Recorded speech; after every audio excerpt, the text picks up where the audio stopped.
Hello everyone, I'm Stephanie Hernandez with the Clean Energy Solutions Center and welcome to today's webinar, which is hosted by the Solutions Center in partnership with Mission Innovation. Today's webinar is focused on the clean energy innovation in Mexico.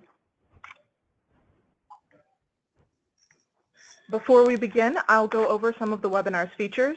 For audio, you have two options. You may either listen through your computer or over the telephone. If you choose to listen through your computer, please select the mic and speakers option in the audio pane. If you choose to dial in by phone, please select the telephone option, and a box on the right side will display the phone number and audio pin you should use to dial in. If anyone is having technical difficulties with the webinar, you can contact the GoToWebinar's help desk at 888-259-3826, and they will be able to help you. If you would like to ask a question during the webinar, and we encourage that you do, you can use the questions pane on the GoToWebinar toolbar to type that in. If you're having difficulty viewing the materials through the webinar portal, you'll find PDF copies of the presentations at cleanenergysolutions.org/training.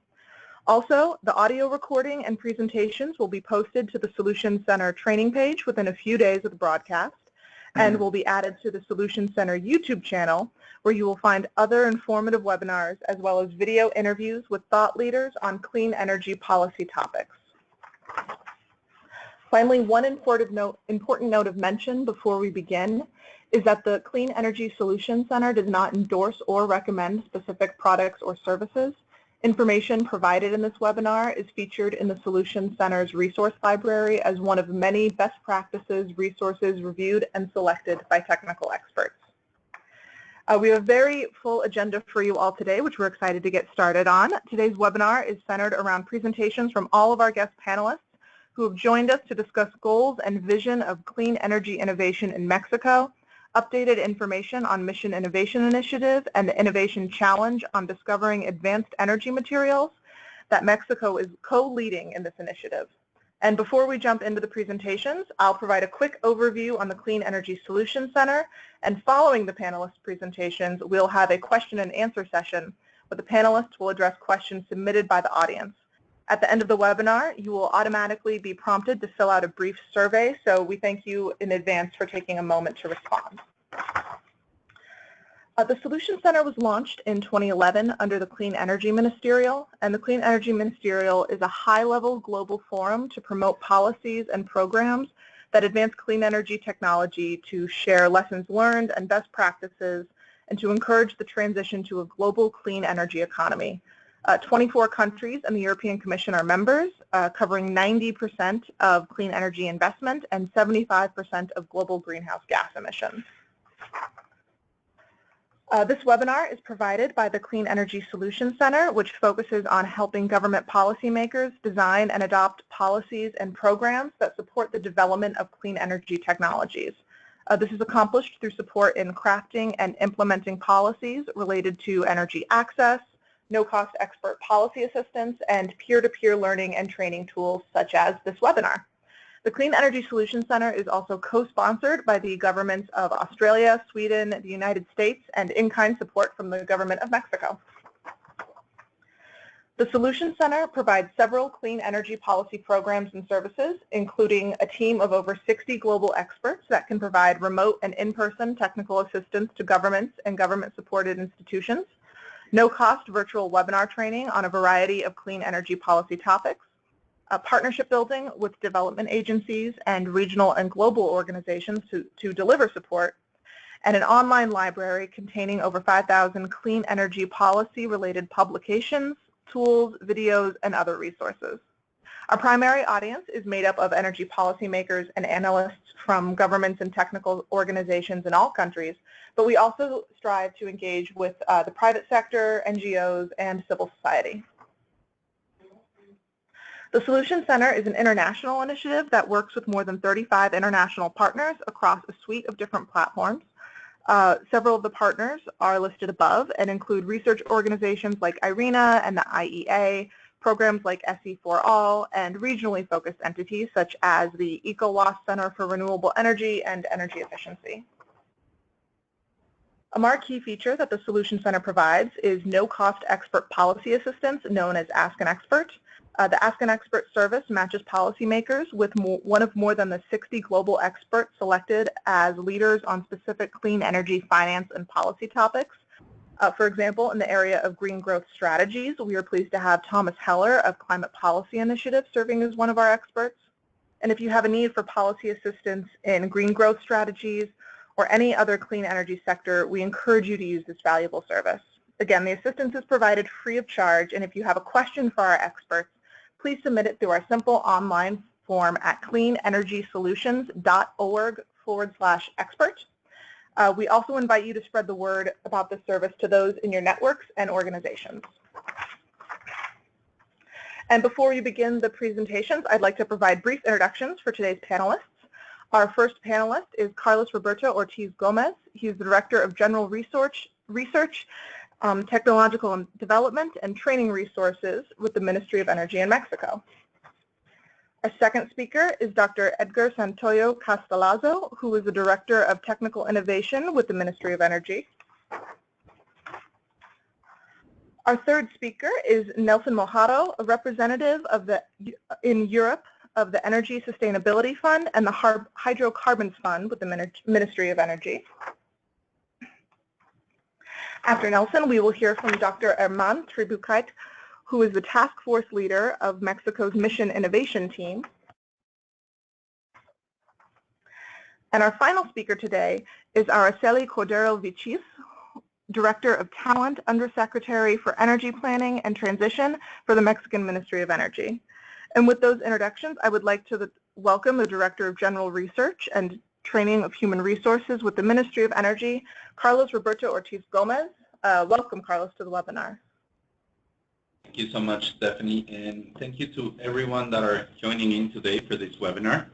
Also, thank you to my colleagues that are here with me today to do this presentation. I'm going to do a brief intro on what our office is and our responsibilities, and I will be handing off to my colleagues to explain separate elements on the different programs and initiatives that we undertake here in Mexico to promote clean energy innovation. First, I'd like to start with presenting ourselves. We are the Office of Science and Talent Development. I think that would be the most adequate translation to English. This office has two main responsibilities. The first one being conducting the science and research and talent development policy for the energy sector in Mexico. And the second one is doing that by investing sorry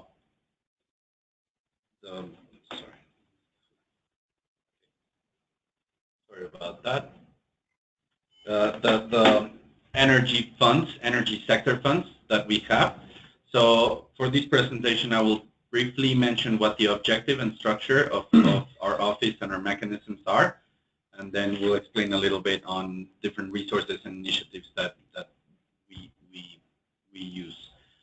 The first thing is that these energy sector funds that I mentioned receive resources from a tax on oil and gas production here in Mexico. So every oil commercialized is taxed with 0.65%, and that percentage goes into what is called the energy sector funds. These energy sector funds at the same time are divided into two main blocks. Three main blocks, actually. One of them is the IMP fund, the Mexican Petroleum Institute Fund, which we don't manage. And the two other funds are the Hydrocarbons Fund, which aims to develop capabilities throughout the hydrocarbon sector with a heavy focus on workforce development. And the second one is the Sustainability Fund, which most of the programs and initiatives that we'll be discussing today derive from this Sustainability Fund. Currently, the Sustainability Fund has a portfolio of around 4,500 million pesos, which translates to approximately $300 million, allocated amongst a series of projects and available resources for investing in new initiatives. As I said, these two energy sector funds have four main goals. as stated in the law that describes them. The first one is talent development, capacity building, research, development, and deployment, and energy education and awareness. To give you an example, on the talent development front, we are the second largest scholarship grantor in the country, right behind CONACYT. At any given moment, we have somewhere around 3,000 master's and doctorate level students throughout the world, and also an additional 3,000 here in Mexico studying energy topics with scholarship from the fund. Additional to postgraduate school, we also do workforce training, certifications. We do STEM education with middle schools and high schools. And I would say that our entire portfolio of scholarships, whether it's a master's scholarship or just a STEM program in a middle school, amounts to around 60,000 beneficiaries around Mexico. In regards to capacity building, we work with institutions in Mexico, universities and research centers, to invest in the capabilities that they need to address energy sector challenges. So we go from developing curricula with institutions around energy topics, developing research groups around specific topics. We promote faculty mobility. We invest in laboratories. So we have a very large array of activities that we do on the capacity building front. In regards to research, development, and deployment, we have a very large portfolio of research projects. It's always growing.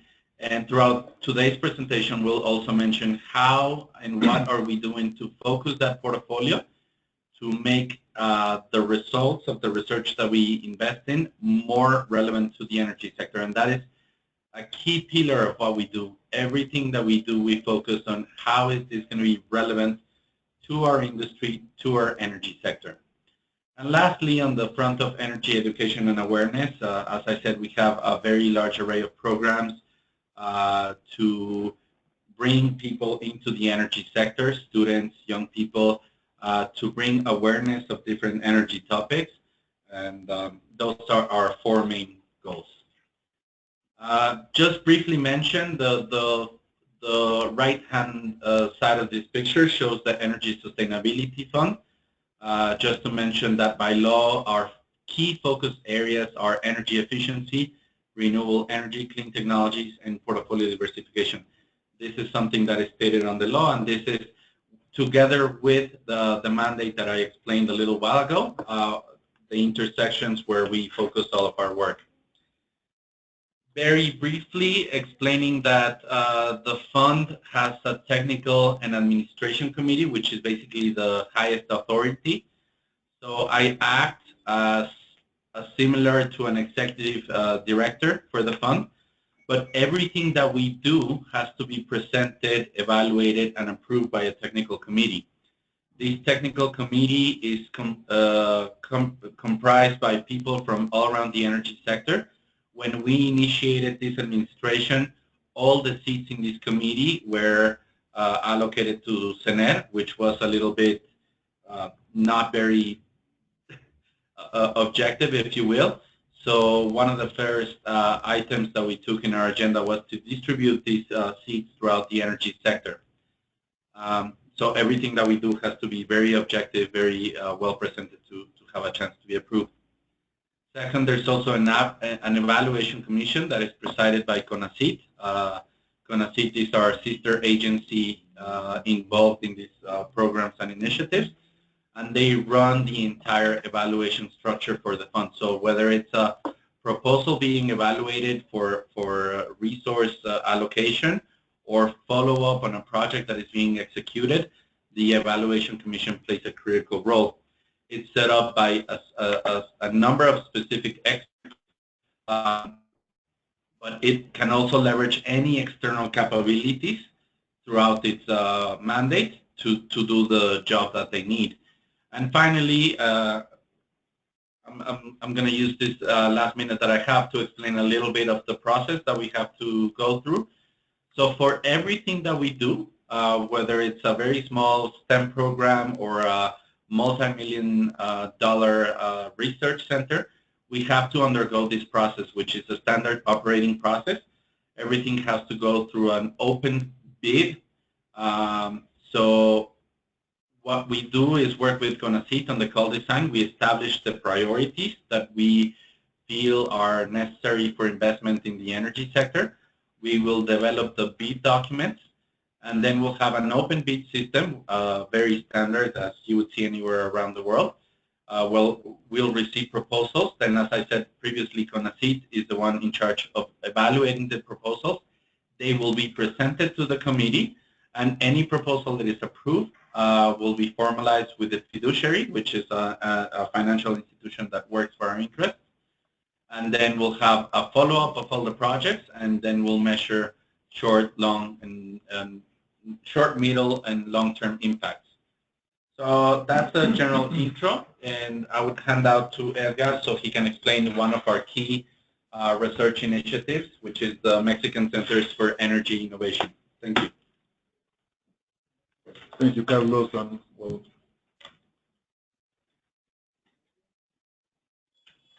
I just wait for my presentation to be loaded. I would like to thank Stephanie for the introduction and the opportunity to provide the community of clean energy solutions about what the efforts and the main projects that Mexico is carrying out with the energy sectoral funds that Carlos just described. And the focus of my presentation, the main objective is to provide the international and national context in terms of the clean energy, clean innovation centers for clean energy in Mexico. And in terms of the main challenge worldwide, as you know, the decarbonization of the global energy system is a key aspect, while we would like to secure the energy supply, economic growth, and environmental sustainability.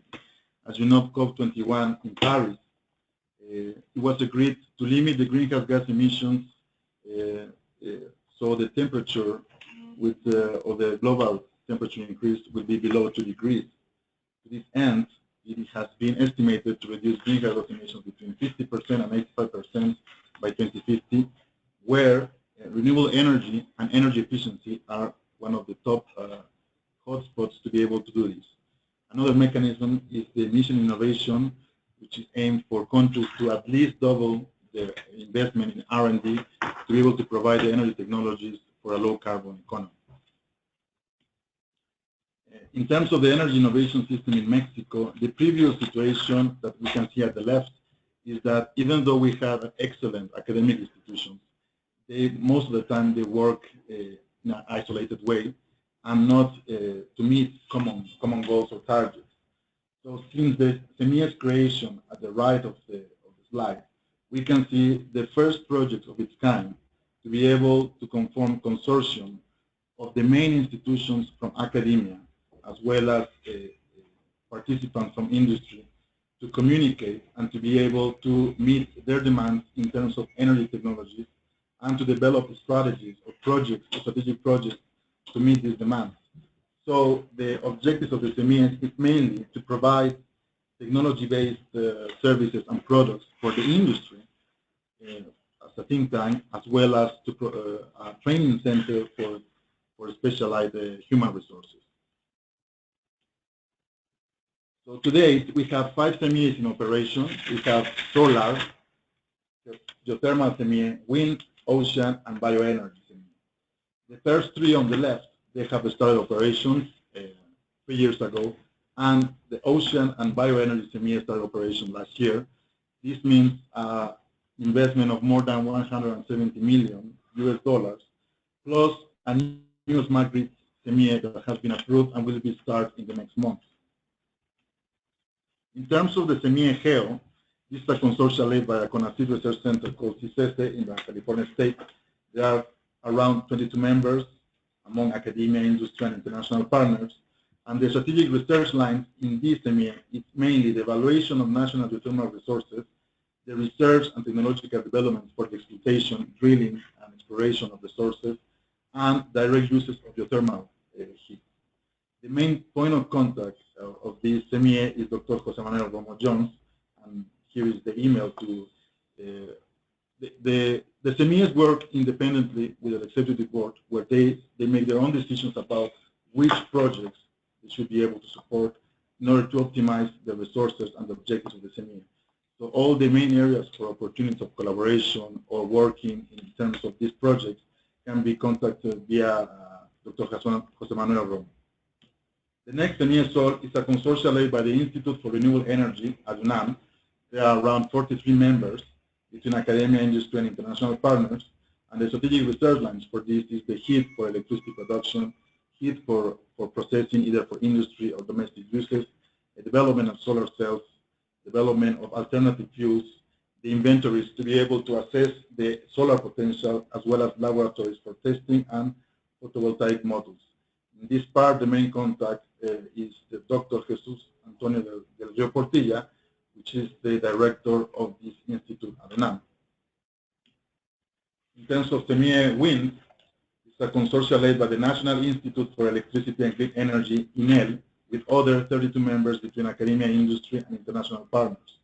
The strategic research lines would be, among the most important, would be available wind resource, materials and coatings, aerodynamics, applications of artificial intelligence and mechatronics, as well as power storage and integration of wind technologies into the grid. The main point of contact would be Dr. Jose Manuel Franco Nava at INEL. In the case of CEMIE Bioenergy, this, as I mentioned, started operations in 2016 and is led by the Instituto Potosino de Investigación Científica y Tecnológica, IPCIT, and this is integrated through 5 thematic clusters, which are biogas, bioalcohol, solid biofuels, biojet fuel, and biodiesel. And as you can see in the lower part, you can find all the main contacts of the technical representative for each of these clusters. CEMIE Oceano is a consortium led by the Engineering Institute at UNAM with around 44 members. Also started operations last year, and the main strategic research lines are focused on the exploring R&D for thermal gradients, saline gradients, and wave energy, current, and tidal power. The main point of contact here is Dr. Rodolfo Silva Casarin from UNAM.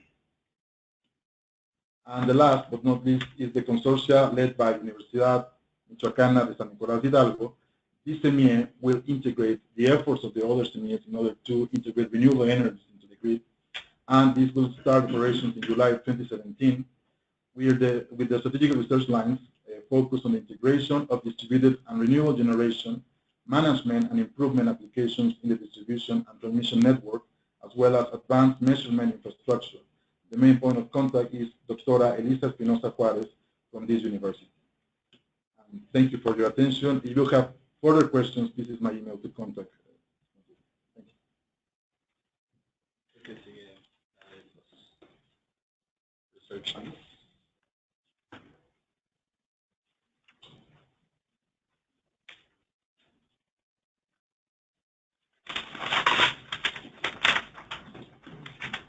While they changed the presentation, I would just add to Edgar's presentation some information of interest. There's several key industry and international partners along the CEMIEs. I would like to take an example on the biojet fuel CEMIEs, where Boeing, Aeromexico, which is the largest aircraft carrier in Mexico, and Mazda Institute are actively participating in that initiative. So there's a lot of potential for these technology innovation centers to develop new solutions for the Mexican energy sector. As well as to add that these CEMIEs are well connected to the international best practices. They conform part of the technology collaboration programs of the IEA, in the case of the CEMIE, solar, wind, and ocean CEMIE. Thank you, Edgar. The initiative that I'm going to share with you now is something that we're calling National Priorities for Energy Research, Capacity Building, and Talent Development. This initiative is mandated by law, in the same law that defines the funds. There is a mandate for the Secretary of Energy to develop these national program for research. And as one of our first approaches were the SEMIES, in terms of how do we address key technologies that are already worldwide standard in terms of renewable energy technology deployment. We are working with this initiative to address other topics that are not necessarily covered by the SEMIES, but are of high strategic importance. So one aspect here is that, as I mentioned before, the distribution of resources that is still mandated by the law is that of 80% to the hydrocarbons fund and 20% of the sustainability fund. Let me say, without this being an institutional comment, that we believe that this should be flipped around. Hopefully, sometime soon, the legislative branch will have will promote an initiative to flip this, but at the moment, this is a reality. So you can imagine that the resources that we have allocated for these topics are much slimmer than the ones that we have for hydrocarbons, and that makes it a very important task to prioritize our investments and make sure that every single investment that we make is the best investment that can be made for our country and its energy sector needs. We've achieved these by two main ways, or we're working to achieve these by two main ways. One, Edgar explained what the SEMIES were. The SEMIES have worked for the last year and a half in their technology roadmaps.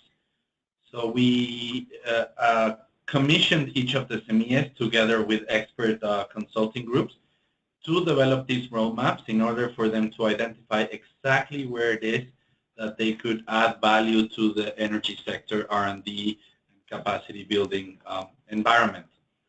But for an additional set of challenges where we don't have SEMIES, we are working with this initiative. So basically, we call this the next generation of clean energy challenges for Mexico. We will be working with three main topics for this year, which are energy storage.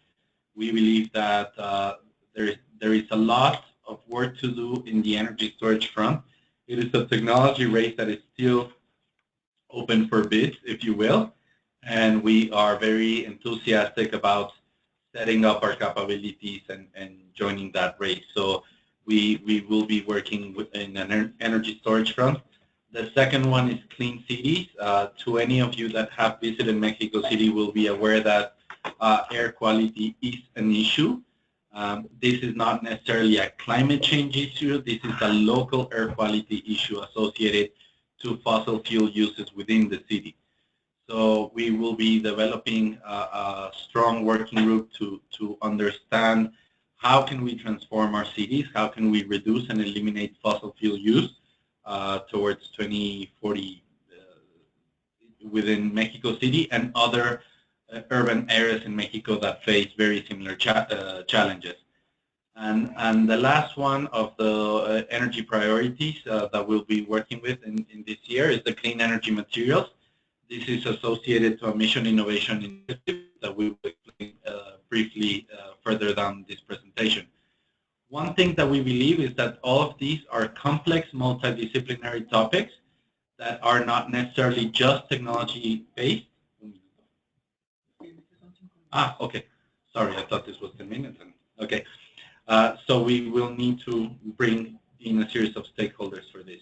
So I'm going to keep some elements here. Just going through the process very quickly. So these topics of interest have been defined, and we will be holding workshops where we bring people from all around the world, specialists in these topics, to help us break down the challenges into its different areas of need and determine where it is that we need to address with R&D, capacity building, talent development, investments, in order to identify sort of like a roadmap, if you will, for the following years and make smarter investments. So that would be a very quick summary of these research priorities that we will be promoting this year. Nelson. Okay. So now I'll hand off to Nelson so he can explain a little bit of our international cooperation strategy, especially with the focus of Europe and the UK.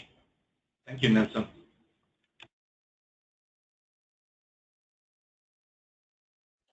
Thank you very much, Carlos, for this introduction.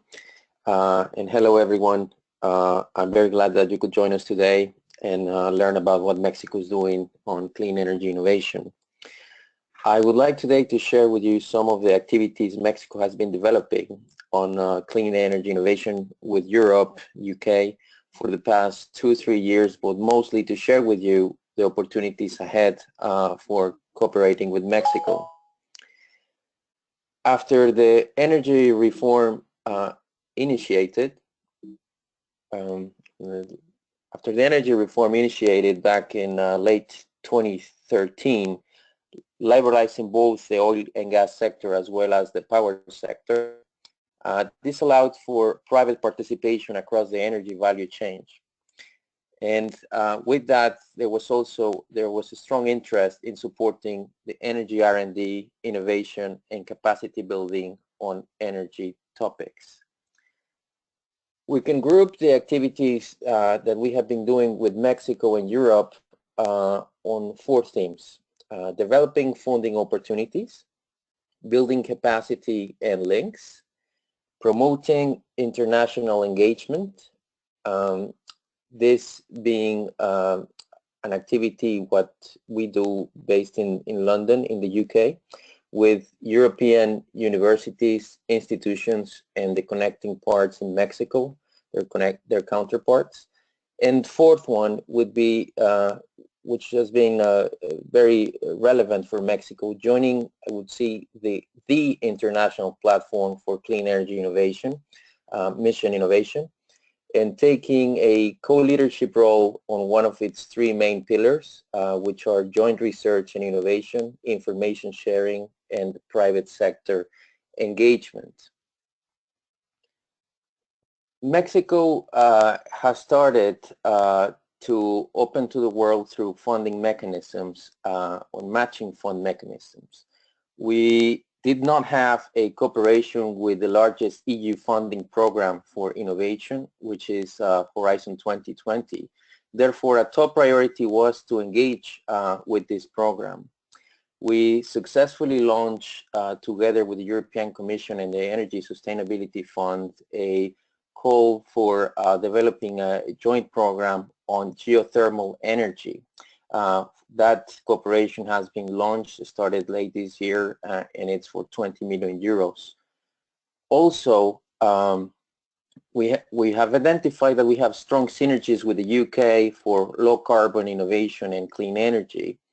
And we have developed different mechanisms for cooperation where both researchers and firms are able to participate. One with the Newton Fund and the CENER CONACYT Energy Sustainability Fund, where £5 million where projects were allocated for clean energy cooperation. This was led in the case of the UK by UK firms, and in the case of Mexico it could have been either firms or national centers or researchers. And we currently have open a call on Newton Fund, or in coordination with Newton Fund and CENER CONACYT Energy Sustainability Fund, for a program called Institutional Links, providing money for working groups to get together on different themes and present project proposals. These project proposals are expected to be on mission innovation related topics. This cooperation is open until the 13th of June. Now, moving on for Mexico's role on mission innovation. Mission innovation was launched at COP21, and Mexico is a founding member of Mission Innovation. The creation of Mission Innovation has allowed for our international cooperation, and for 22 other countries plus the European Commission, to cooperate on different activities on that purpose. Also, that member countries participating in mission innovation account for 80% of the world's clean energy R&D. For Mexico, joining MI has been a game changer activity. It has helped us on an international agenda, but also as a driver for linking our private sector to international clean energy activities. Mexico participates in both the business and investor engagement subgroup, as well as with other innovation challenges that you'll hear later on. So using this platform to engage research and businesses for cooperation has been extremely useful, and we're planning an event, an MI Public-Private Clean Energy Innovation Summit on the 12th and 13th of September in Mexico City. You'll hear later on more about this after the Ministerial in Beijing. Also, as part of the activities that we have been undertaking in terms of our cooperation with Europe is, as I said, developing capacity on energy topics for Mexican students. There is a very large, ambitious program on capacity building for Mexico, a 60,000 scholarship program where 20% of that 60,000 is allocated for postgraduate studies. We have a very large number for Mexican postgraduate students doing energy courses in the UK, about 430. And also UK universities and Mexican universities have started conversations in developing joint master's programs as well as joint PhD activities promoting capacity building for Mexicans. In terms of partnership, we have also been successful in developing a Chivining Sener CONACYT program for outstanding students going into energy programs in the UK to do a 1 or 2 year master's program. The next call for this program will be launched on 8th of August, and it will be open through the Chivining website. As well as having programs for masters and PhDs, there's an excellent program on postdoc for Mexicans where we are able to support Mexican candidates going to any university in the world, leading programs for 1 or 2 years, and then a grant, an award to come back to Mexico as an incentive of $250,000 to support for their activities back in Mexico. In order to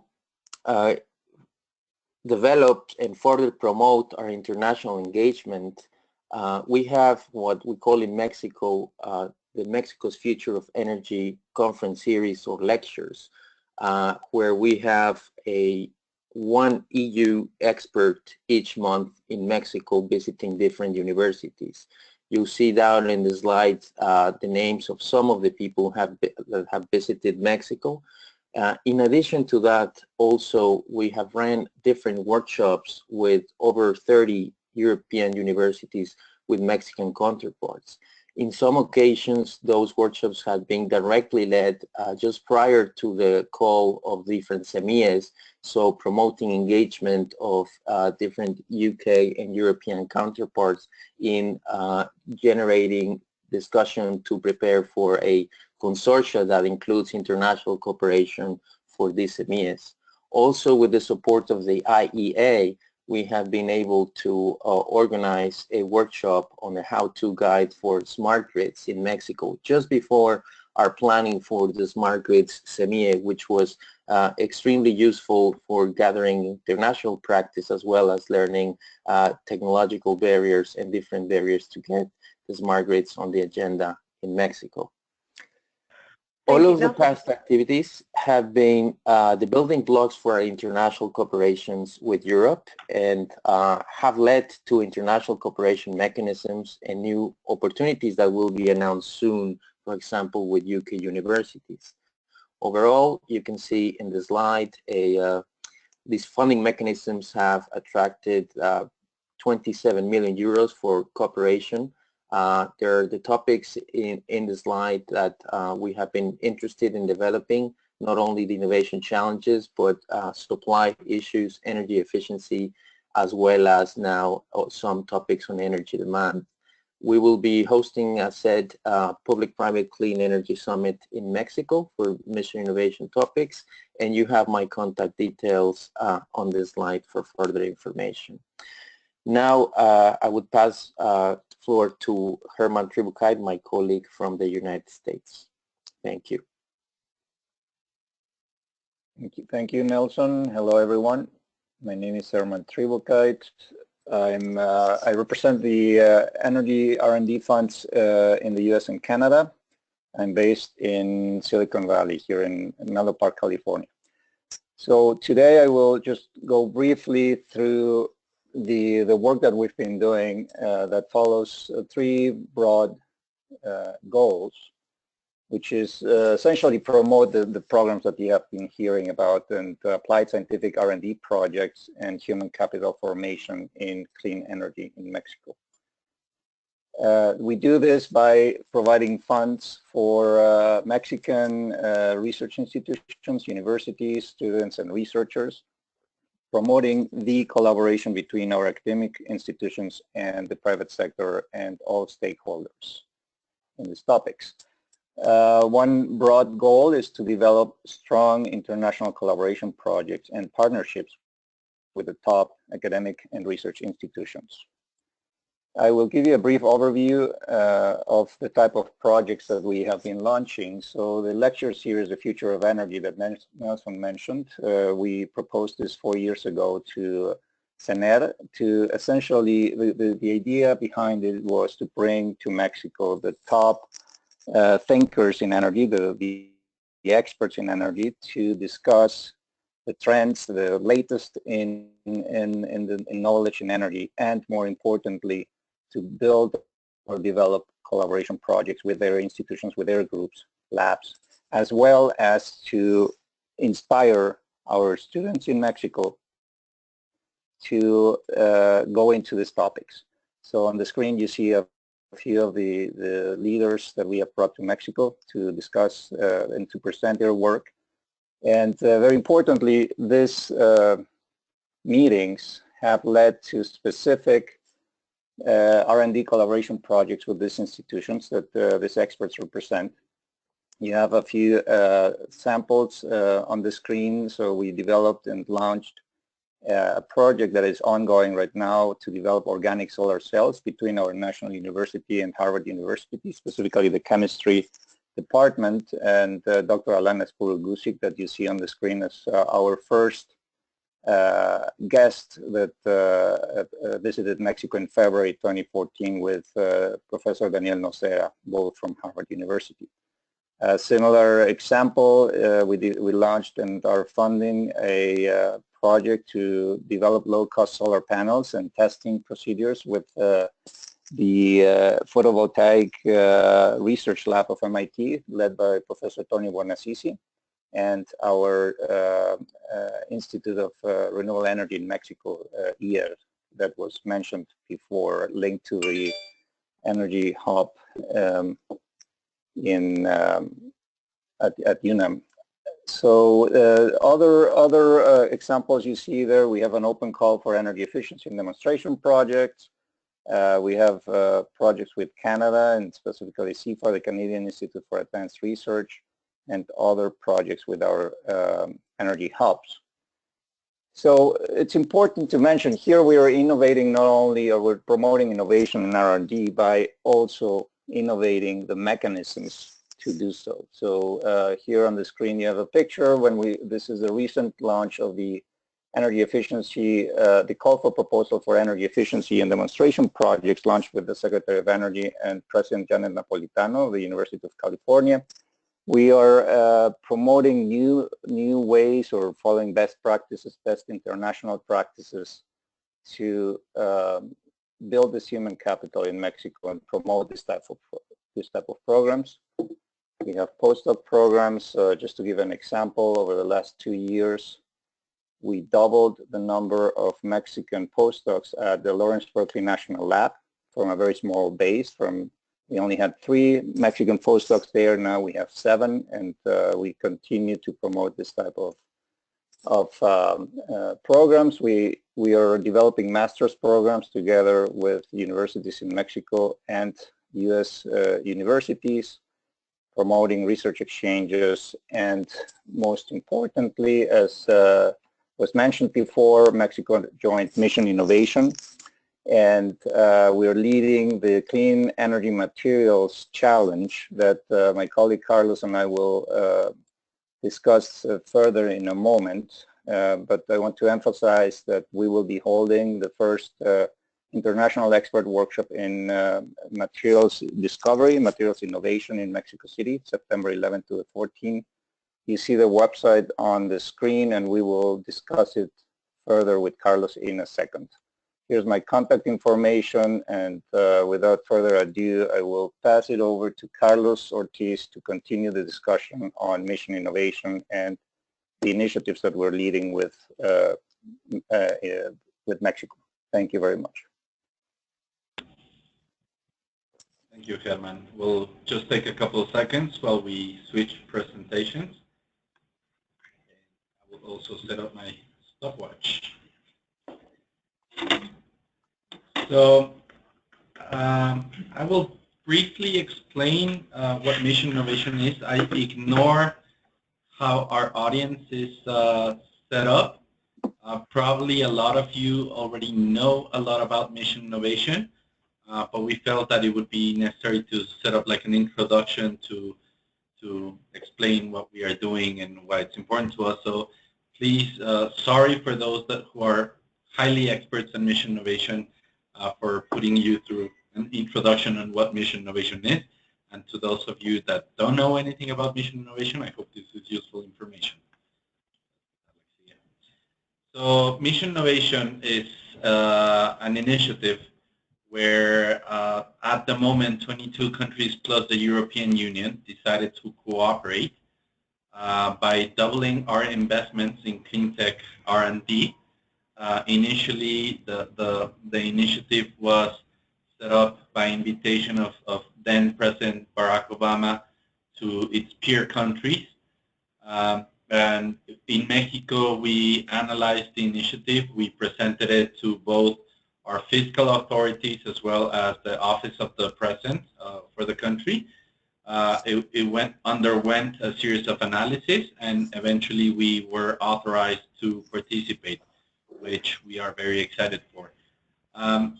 Mission Innovation sits together with Clean Energy Ministerial as one of those international cooperation agreements towards achieving the COP objectives, with the differentiator that whereas Clean Energy Ministerial is focused on the deployment of technologies, Mission Innovation is set for accelerating the pace of innovation for developing new technologies. There's an overlap amongst the two in technology demonstrations, but the spirit of Mission Innovation is accelerating the pace of innovation by promoting international cooperation and increased investment in mainly pre-commercial stages of technology development. For Mexico, we analyzed this initiative. We had a series of investments that were coming our way even before joining Mission Innovation. So once we presented our financial planning to our authorities, is that we were authorized to join Mission Innovation. Our baseline previous to Mission Innovation was set around $20 million a year of investment in clean tech R&D, specifically energy clean tech. And after that, we increased our investment to around $60 million per year. A lot of the investments that we've discussed, like SEMIES and so on, are part of this portfolio that helped us reach our commitments as we joined Mission Innovation.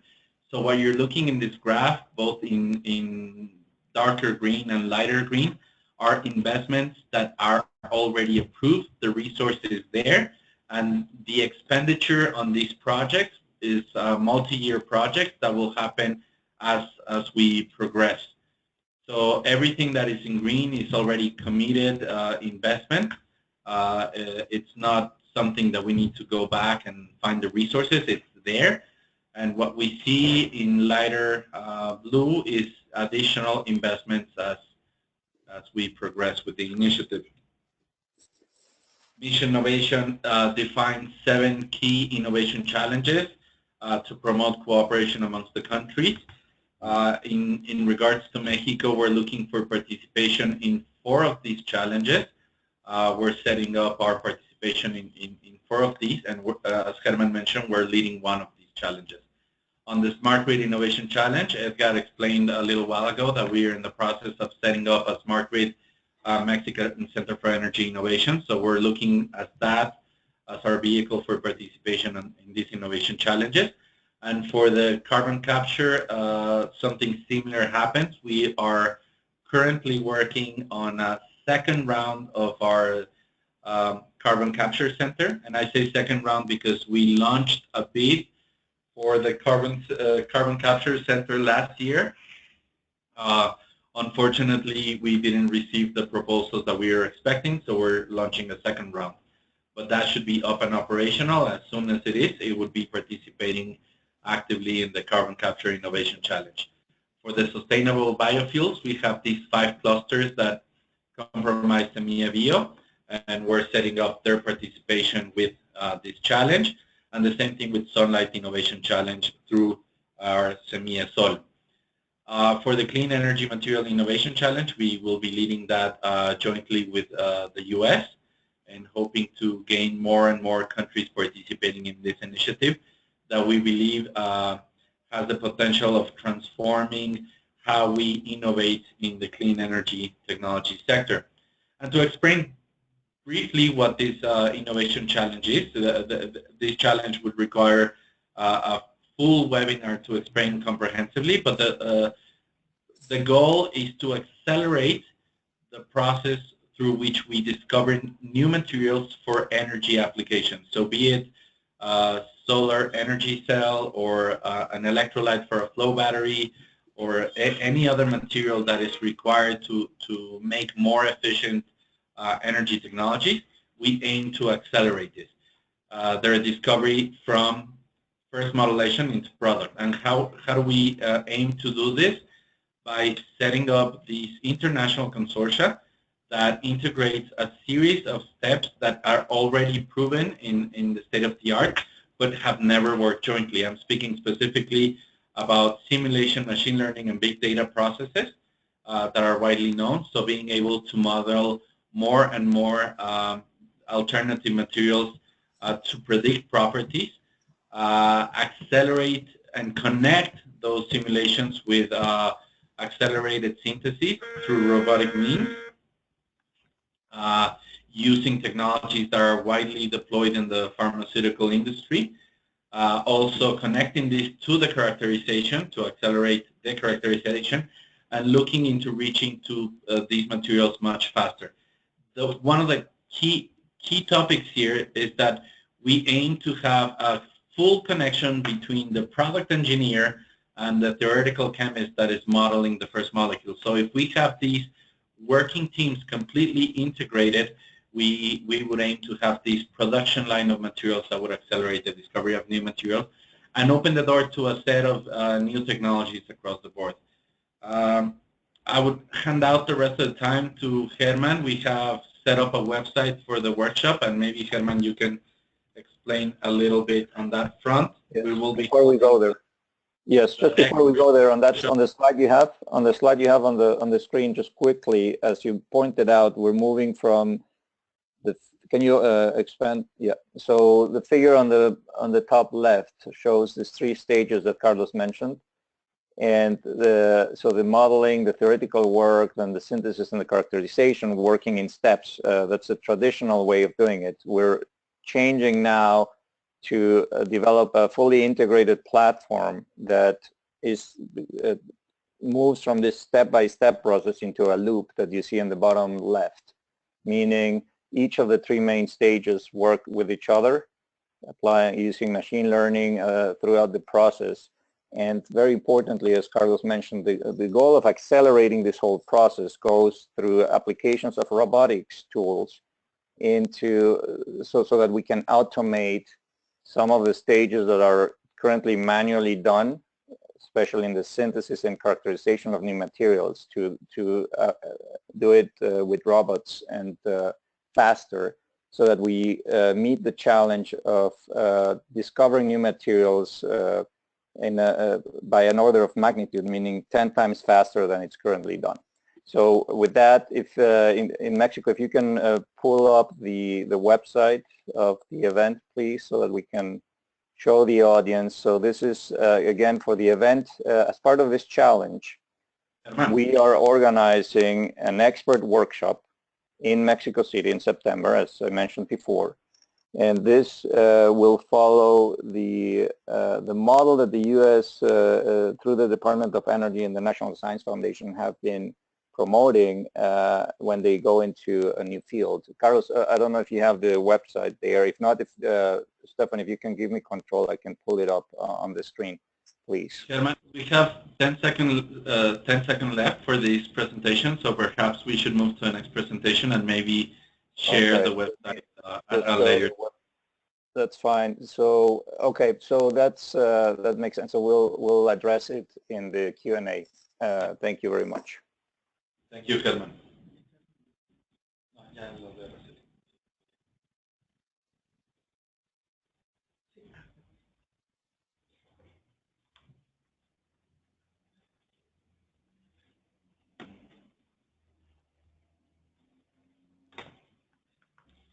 Hi, thank you, Carlos. I'm delighted to talk about the Prodetes Award, the Clean Energy Technologies Prize. I would like to start by saying that Prodetes Award is the most important clean energy prize worldwide in the terms of the amount of money awarded. In its second edition, Prodetes Award offers a money back of $7 million. First of all, let's talk about its background. Prodetes Award is the second component of the Sustainable Energy Technologies Development Project, which we call Prodetes. This project is implemented with a $16.8 million donation. This donation was negotiated by the Mexican government with the World Bank and with resources of the Global Environment Fund. The objectives of the project are to improve the institutional capacity of advanced clean technology organisms, both public and private, in Mexico, and to foster the commercialization of advanced clean energy technology by providing financial incentives to the private sector, which together are expected to lead to greenhouse gases emission reductions in the future. The prize seeks to boost innovation and entrepreneurship in clean energy technologies by supporting the best proposals in the field of renewable energy, energy efficiency, clean energy generation, storage, transmission, distribution, and consumption. Prodetes project has three components. The first component is dedicated to make regional need assessments in Mexico. These regional need assessments are made with the purpose of have the necessities, capacities, potentialities, and prospects for clean energy technologies in each state of Mexico. The product of this component will be useful to construct clean energy regional development plans for the country. The second component is precisely the Prodetes Prize, and the third component is dedicated to the administration of the project. This award promotes the development of clean energy technology businesses through the granting of economic incentives to innovative proposals from private sector companies, higher education institutions, research centers, researchers, and multidisciplinary teams formed by any of them.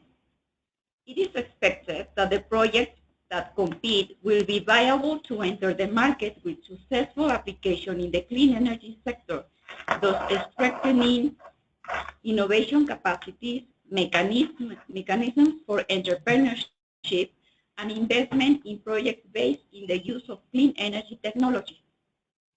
There are two themes in which any can enter a proposal in the Prodeta's prize. The first one is the proof of concept and prototype theme, and the second one is collaborative commercialization theme. The prize has three categories: gold with $2 million, silver with $500, and bronze with $100. The first edition of the prize, which was developed last year, offered 1 gold prize, 2 silver prizes, and 5 bronze prizes. It means a total amount of $3.5 million.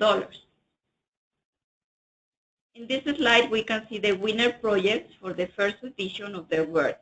In the first edition of the award, we have 3 winner projects: 1 gold, 2 silver, and 2 bronzes. These 5 projects will be developed in the next 2 years. Now, as I said, the prize has 2 themes: proof of concept and collaborative commercialization. The proposals that compete under the proof of concept theme can either compete alone and with partners, and can go for the silver and the bronze category. The proposals under the collaborative commercialization theme must be a group formed by at least 2 members that can contest for the bronze, silver, and the gold categories. It means the 3 categories. Contestants may include foreign institutions in the proposals in order to promote international participation. The condition is that the leadership development of the work corresponds to the Mexican side. Now, let's move to the second edition of the prize, the Prodetes Award 2017. The call for the prize was opened on the last day of February and will close on the last day of June. In this second edition, the stock of resources available in the prize doubled. This year, we have 2 gold prizes, 4 silver prizes, and 10 bronze prizes, which in total we have an amount of $7 million in prizes, each one with the same amount of money offered in the first edition of the prize, as we can see in the screen. We evaluate 6 main criteria in the proposals: capacity for project management, co-financing, innovation, market potential, technical feasibility, and economic viability. Based on the experience gained in the first edition of the prize last year, as a support to the contestants, in this edition we have made available a business development workshop that prepares them in terms of construction of a business plan. This workshop is free for all applicants who enroll in it. The expectations that we have for the second edition of the Prodetes Prize is to obtain more proposals than in the first edition and of higher quality, of course. For more information about Prodetes Prize, please visit the web page premioprodetes.mx, as we can see in the screen. Thank you. Thank you, Stephanie. Yes, go ahead.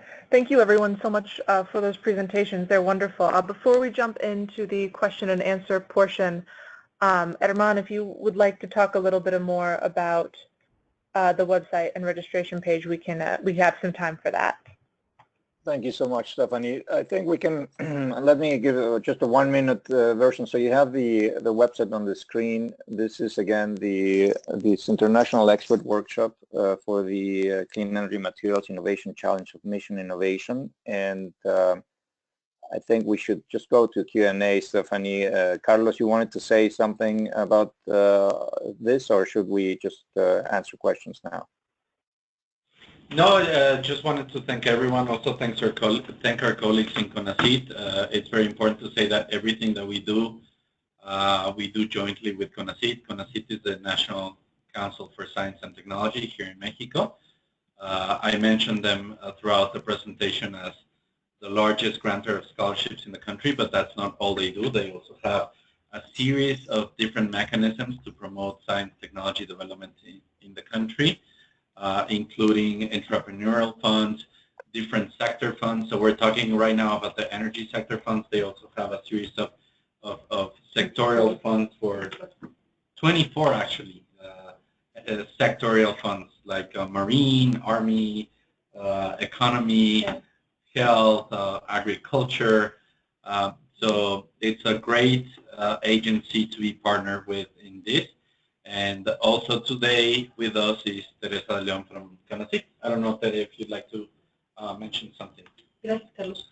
Well, nothing that except that, of course, we support our 24 sectorial funds, and we look very much into, helping opening doors and collaborating with international organisms in terms of developing joint goals, any type of program that really enhances the innovation ecosystem. We very much care about, as Carlos mentioned, specific ministries, specific challenges, societal challenges, global and Mexico challenges, and nothing except, supporting the activities that this particular fund is carrying out. And congratulations for this effort, of course. Thank you, Tere. And with that, we would wrap up our set of presentations.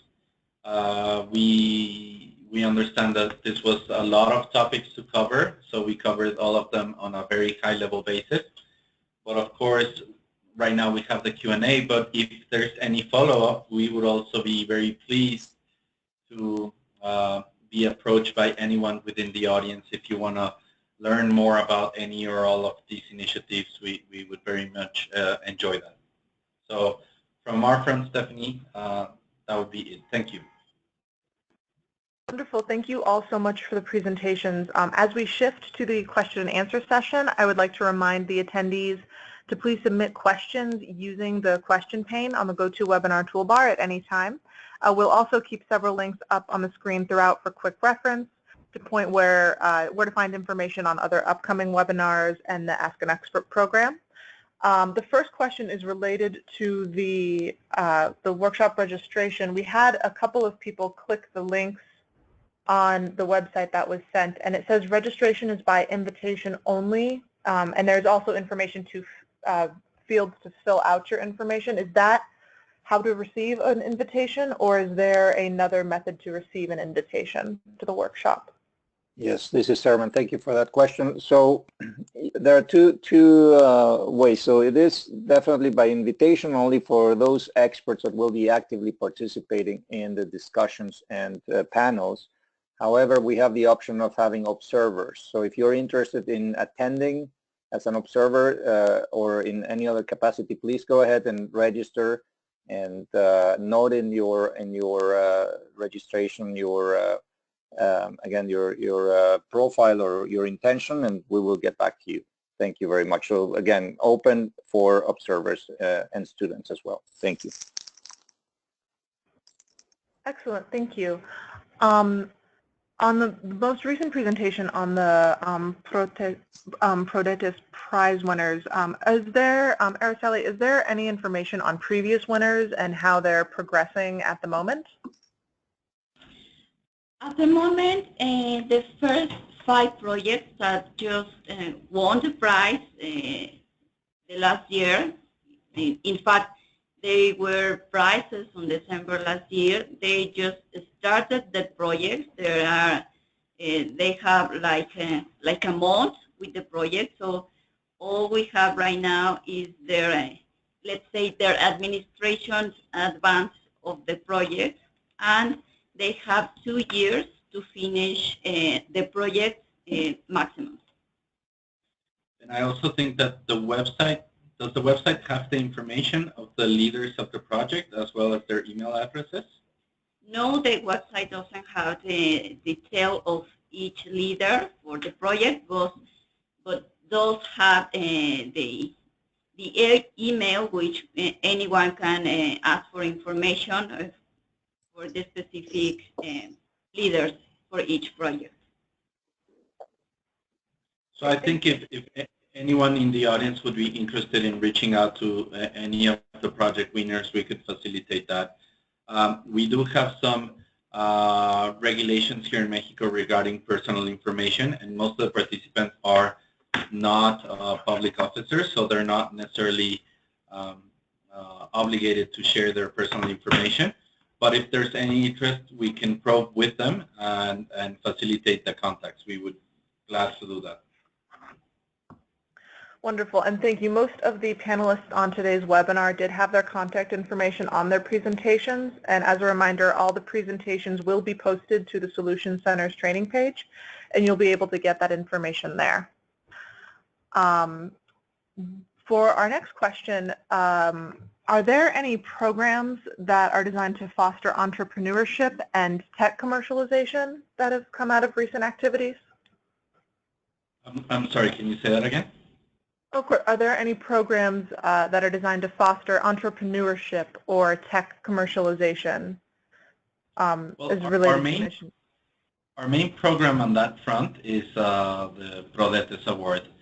We also work extensively with the SEMIES and other initiatives through different mechanisms, just as the roadmap and different courses and training sessions that we do to help them facilitate technology commercialization. Recently, the Science and Technology Law was also revamped, so we have a recent new edition of the Science and Technology Law that considers a very wide array of mechanisms that facilitate technology commercialization, intellectual property for PIs and so on. And I don't know, Tere, if you'd like to mention something on that front. Yeah, we do. We're running right now a program for exactly that, entrepreneurship and technology commercialization, and this is a joint activity that we carry along with the National Science Foundation. If you are familiar by any chance with the I-Core program, that is exactly what we're trying to replicate here in terms of pushing out technologies from universities and research centers and really training researchers to, with technology commercialization activities. So we ran I-Core a year ago, and right now we identified 5 nodes, innovation nodes, that include the best universities in Mexico, which add 24 institutions. And we're running those 5 nodes right now, trying to, graduate, if that is the word, different cohorts. Each node is running 23 teams per year, at least 23 teams. So by coming just like a nature way, those nodes, we identify sectorial, characteristics. We don't have one dedicated to energy, but we could, focus some efforts to try to address mostly energy-related projects.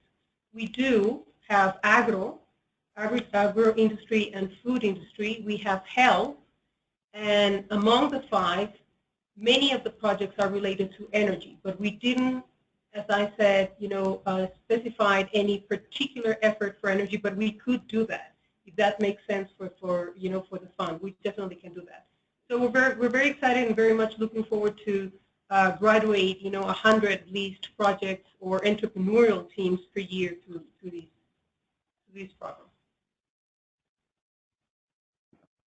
Excellent, thank you. And on the research and development side, Carlos, you had mentioned that clean cities is one of the priorities, especially regarding air quality. Are there any actions in that area that involve waste to energy programs? So at the moment, we're taking the first steps on that front. Last year, we published the strategy. It's a very long name, but it's an official document mandated by law that is called Strategy for the Use of Cleaner Technologies and Cleaner Fuels, something like this. Within that strategy, one of the key areas that we promoted, one of the action items that was already approved, was setting up this cities work that I mentioned. So the workshop will be the first step. We underwent the procurement process for the workshop. We received an array of proposals. Eventually, we decided for a proposal that was presented by one of our research centers here in Mexico in collaboration with several different research centers in Mexico, the Mario Molina Center. There's participation from the Public Health School at Harvard University, participation from, I can't recall, but there's several organizations, MIT Program on Negotiation, several organizations around the world that will lead this workshop, trying to understand from a very multidisciplinary point of view, meaning from a political front, economical front, technology front, social, mobility, urban, landscape, architecture, etc. Where are these opportunities and research areas that we need to work? So very likely there will be something associated to waste, as you mentioned, but we will be holding the workshop in around October, November. There's still no set date. They just initiated work. And the proceedings from that workshop would be the guide that we would be using for investing in any and all of our programs. So from scholarships, what type of scholarships do we want to allocate to train the people that will be able to lead these efforts, to capacity building within institutions, to research, to any of the mechanisms that we have. So we should be having this workshop later this year and learning about the outcomes later, beginning of the next year. Wonderful, thank you. This next question is about the partnerships with universities. Which criteria are used to make these partnerships, and what steps are taken to ensure that the partnership with the universities is providing students with skills? So that's, I would say, like a multi-criteria analysis. I will say something first and then hand over to Hermann and Nelson to see if they want to complement. But basically, when we partner with universities, we're looking at those universities that have the capabilities that intersect with some of our challenges. So it's not necessarily based on a ranking, because a ranking wouldn't tell us anything about how a university addresses or what are the capabilities of a specific university around a specific issue. So we try to identify, knowing our challenges, receiving feedback from our different agencies, industry, and so on, understanding what our challenges are, and learning which universities are the ones that have these capabilities. But that is just from a technical point of view. When you negotiate intrapersonal relationships for multi-year programs, there are many other factors that are at hand, and one of them, of course, is the interest and willingness on the other side to participate. It's not enough for us to identify a university and learning that we could learn a lot from them and we can leverage their capabilities. We also need to understand how is this university going to be interested to come into the table and negotiate with us and find a mutual gains mechanisms that will help us develop the capabilities that we need, but that will also help the university advance their agenda in any front. Usually universities find a lot of interest in participating with us through attracting students. We have a very large demographic bond, and we have a very generous scholarship program. So we can be an asset for universities looking to diversify and increase their curricula through Mexican students, which, by the way, we constantly receive excellent feedback on the quality of our students. Any university that has our students constantly gives us the feedback that our students are amongst the top of their classes. But also in regards of attracting funds and increasing their research portfolio, because a lot of the research that we do with these universities involves challenges that they already have faced in the past, but with very new and unique contexts. So this is a very enriching scenario for the research community to engage on. So again, this is a series of criteria we take into account. I don't know if Hermann and Nelson, you would like to complement that with something in particular. Yes, thank you very much, Carlos. So this is Hermann Tribukait again. I just to complement on two points you made, Carlos, that are really important. One is obviously matching to the higher priorities of Mexico, and you already heard what those are. And so we try to match to the institutions around the world, or in this case mainly in the US, Canada, and Europe. But we're open to any institution that offers the leading skills, the leading researchers in the world to partner with, that show the interest, as Carlos mentioned, to negotiate and come to Mexico. So just to give an example, energy efficiency is one of the top priorities that Carlos mentioned at the beginning. We just launched this energy efficiency call for proposals to work with the University of California. The reason why that is, first, the concept of energy efficiency was invented at the Lawrence Berkeley National Lab, which is part of the University of California. And LB Berkeley Lab, as well as Berkeley, UC Davis, and some of the other campuses at in the UC system are the leaders in a lot of these topics in the world. So that's one criteria. The other thing is President Janet Napolitano has been to Mexico a couple of times over the last few years, again, promoting and showing this interest to work with Mexico. So those are just two of the key topics. And the other one that is very important to mention is the quality of our students is really, really high. Mexico today graduates as many engineers as the US, with 1/3 of the population. So 3 times as much per capita engineering students are graduating from Mexico, and we're eager to give them opportunities, the best opportunities to go into the energy sector, especially clean energy and innovation. And so these efforts are geared to that, again, bringing those experts to Mexico to inspire them, to inform them, and to give them opportunities to develop as again, in this area. So we welcome all questions on this and interest to partner with us. Thank you. Nelson, you want to add anything? Yeah, well, thank you, Herman and Carlos, and I would just re-emphasize what Carlos mentioned, which is the first one would be the matching Mexico's interest and priorities. But adding to what just been said, I would like to also point out that the partnership differ.